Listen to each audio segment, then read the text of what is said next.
welcome to Filmwax. Do any of you know Heather Freudfeld? Just kidding. You don't know me, so you gotta know somebody.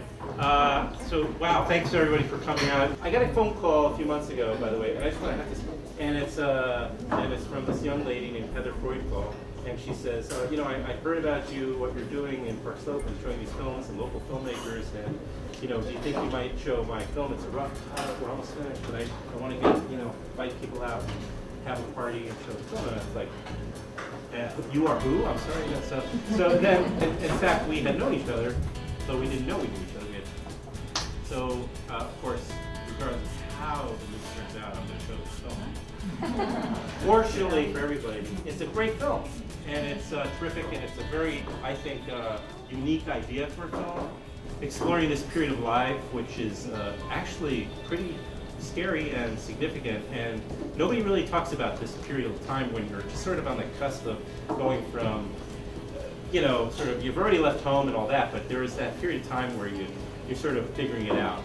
I think actually, in this case, we should bring up Heather to introduce the film. I know it's a bit of a surprise. Hi, Adam. Well, first I just want to say thanks, Adam. Like you said, he kind of just, no questions asked, just took a look at my rough cut and said, yeah, I'll screen your film, no worries, just let me know when.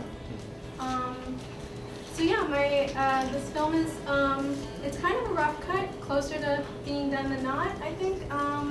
Yeah, just kind of, I don't know, I just kind of got to a point where I thought people talk about relationships, but they don't really talk about relationships, and I thought maybe I could get a couple of 20-something women to really talk about them and see how they really feel and what they really struggle with. I just kind of want to briefly just thank the 4 really, really, really brave women that were in my film, 3 of which are here tonight, which I'm so happy about. And also just Jason again, because he's not only a videographer and editor and helped me out in that process, but he's also my husband. And as you know, I'm sure it's not easy. I'm sure it's not easy to say, yes, my wife is making a film that questions marriage. So, he's been incredibly supportive, and I think he knows that for me, documentary filmmaking is a really healthy outlet. So thanks for that. And I hope you guys like it and just see something in it that will speak to you. Yeah, please.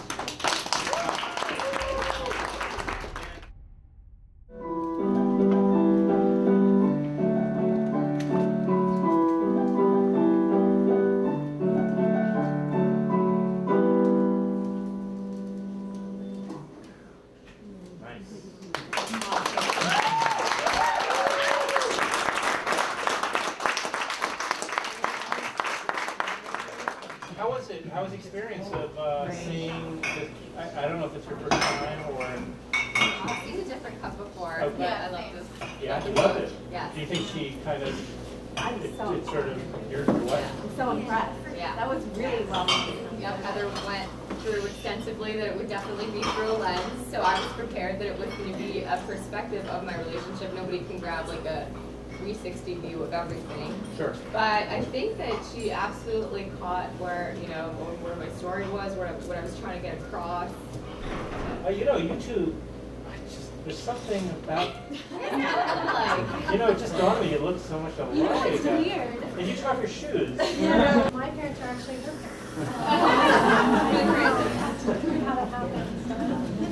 What is that? What are you trying to say? Oh, wait. they're in the Are the friends calls?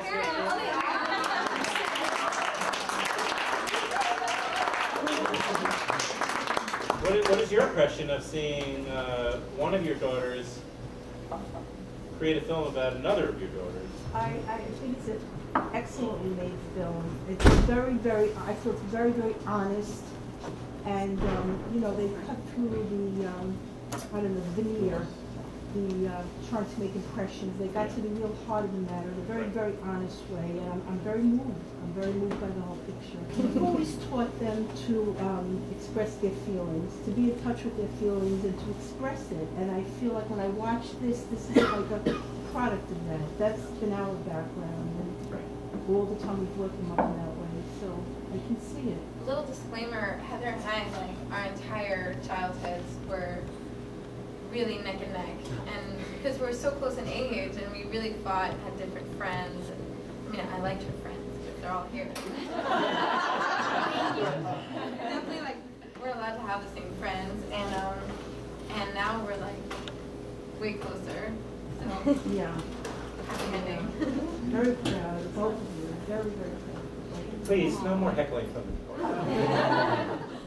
I think you said it really well, is that things really all of a sudden get serious, and you have to be at a certain point in your life, I think, as a young adult, to sort of, there's that romantic idea of marriage, and Dolly, you really talked about it quite a bit, and then there's actually really making that big commitment. Were these your avatars, these four ladies? Yeah, they were. Well, actually, yeah, they were. I was actually just telling my husband that I feel like throughout the process of the filmmaking, I identified with some characters more than others, and then later on switched up and said, no, you know, I kind of identified more with her. But truthfully, it also did come from a personal place. I mean, it's obviously not a secret for those of you that are married. You know, things really do change when you're married, and I love my husband very much. But, you know, I did go through moments where I was like, holy crap, this is way different than when we were engaged, way different than when we were dating, and I just didn't really have an outlet for it. I got married at 25, and aside from my sister, I really didn't know that many people my age that were married that I could talk to. And one of my questions to Nessun was actually, why do you think at weddings, when people get up and give a toast, they're like, happiness and health and all these great things, and no one actually gives any real sound marriage advice.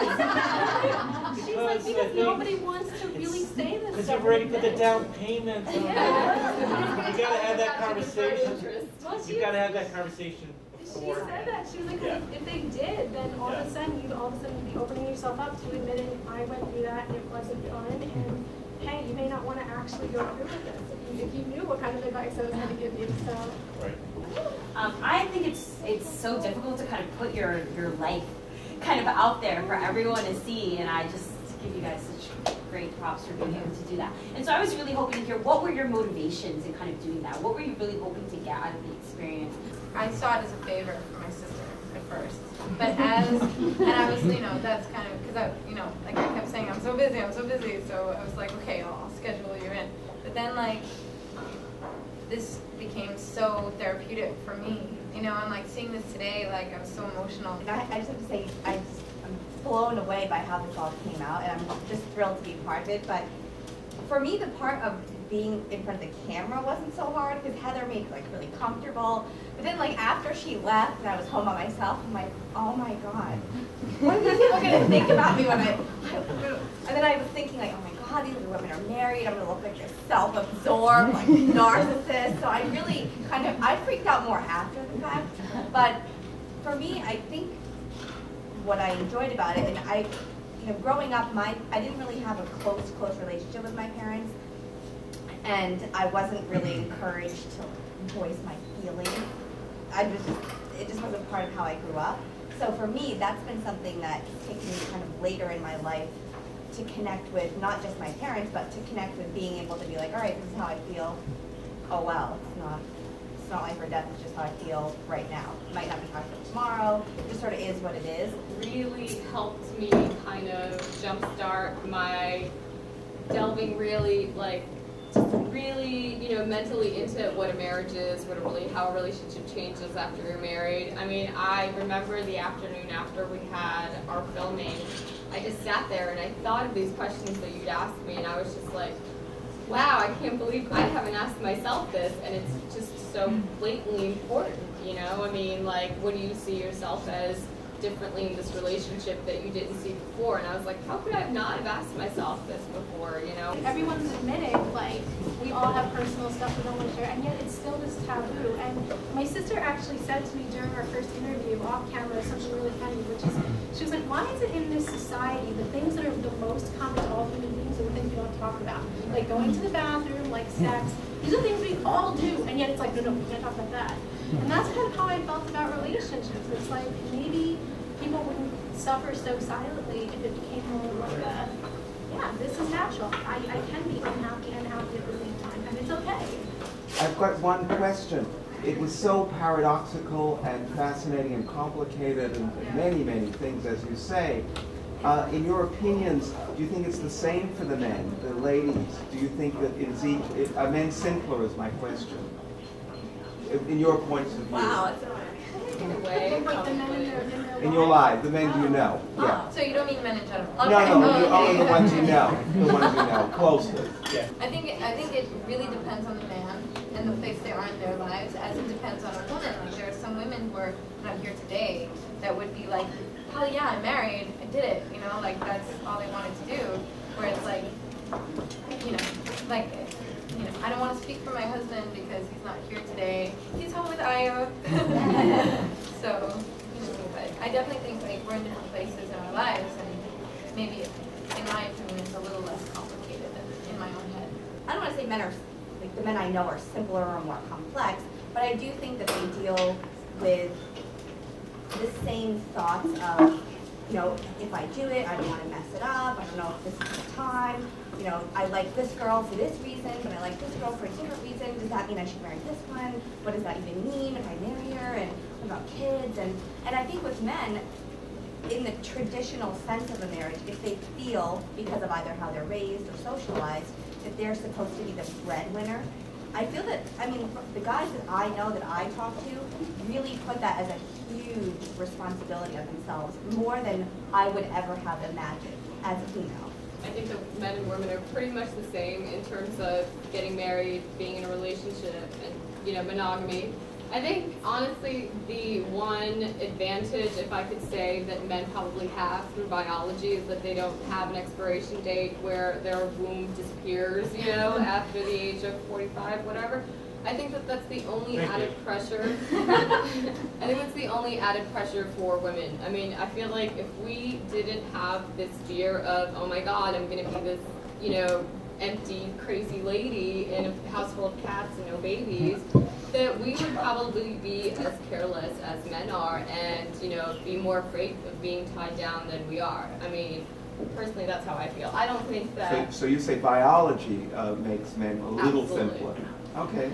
Sorry if this insults men, but Go ahead. I honestly think men are just as complicated, but I think that the majority of men, due to their traditional upbringing, it's not just I have to protect, I do stuff, that they're not as encouraged to share their feelings, and so I feel like a lot of times, not just with men, but with people, it's not that I think that they're not sharing their feelings or they can express them. I don't think people, in general, know what they feel themselves to be able to articulate it, and then let alone to then communicate that to somebody else. And I think that's especially true for men. So I think men feel just as much pressure, maybe in slightly different areas, but if you're doing quantity-wise, I think just as much. So yours is emotional, so you think men are less connected with their feelings and have more trouble because of that? I do, and yeah. that doesn't go for all men, you know. But I do agree with Nessun so much. I think that there really is, because of our biological clocks, I really do think that even if we're not consciously saying it, we do have this like, okay, well I'm 30, and if I'm not married yet, like, what does that mean? You know what I mean? And I feel like men don't really have that as much. You know, these people who are saying like, oh, you've maybe just never met the right man, and sometimes they're like, maybe not, and I can just be happy being alone and having like, if you want a relationship or if you get a relationship, having that make you be the same happy or even more happy.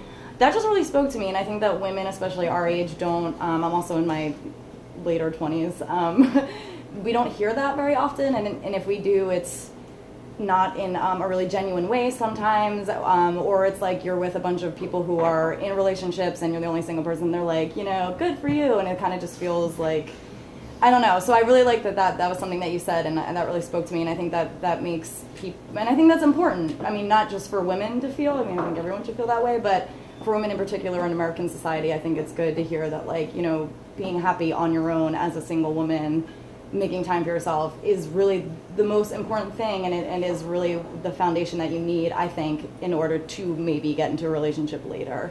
So I just wanted to comment on that and say that was really great. It's so true too, because, you know, like, by knowing yourself better, the relationship you get into will be a better relationship. Because you're going to compromise less of yourself. First, ladies first. Heather, what did you learn about yourself as a filmmaker through this process and then through watching this with an audience? I learned that I really need to learn to white balance better before I assume you don't mean like the technical, which is right. You know what I actually learned? I learned that, you know, I was rec for the past 2 weeks and more so, like leading up to tonight. And I was really nervous, you know, are people gonna like it, are they not? And if they don't like it, is that so bad and whatever, but I kind of learned that I really love doing this. There's something for me that, I don't know, like when I have the camera rolling and I catch something that to me is like a really amazing soundbite or an amazing moment. Like one for me in this film, even though maybe other people don't think so, is when Dahlia's joking around about her 3-year-old daughter's like, oh, she likes to pretend that she's pregnant, and she goes around with a ball in her dress, and she's like, I'm pregnant. And I say, isn't she a little young for that? And she goes, yeah, I tried to tell her, but like, I know she's just joking, but to me, there's kind of an irony in there. This whole film is about women and what they're taught and expected from when they're older, and like from when they're younger, from what is expected of them when they're older, and just this idea of, yes, I have to get pregnant. This is something I aspire to do, and the fact that this 3-year-old girl already knows what pregnant is, and to me, it was like finding moments like that on camera is like, for me, it's such an incredible feeling that I learned. The biggest thing I learned is that I really love doing this. Did you learn anything or gather anything from putting all this together that you were able to identify with or grow from personally in your own life, in your own marriage? Actually, a lot of it just made me appreciative. You know, those moments in the film where you can tell Dahlia was really struggling with her free time. I love being a mom, and you know, this and that, but you know, all this and that. It made me really appreciative to have a husband who's very, hey, like, you want free time, you need free time, take your free time. I'm happy to support that. You know, listening to Emily, you know, like, yeah, there were actually moments where I listened to Emily and I thought, God, she's really on to something. And I would like look over at Jason with just like, look, and, you know, like contemplating, should I leave this guy? You know, like, there were never those moments where, but there were other times where I actually, you know, where when she says, you know, there are times where I feel like I'm missing out, I don't even know it.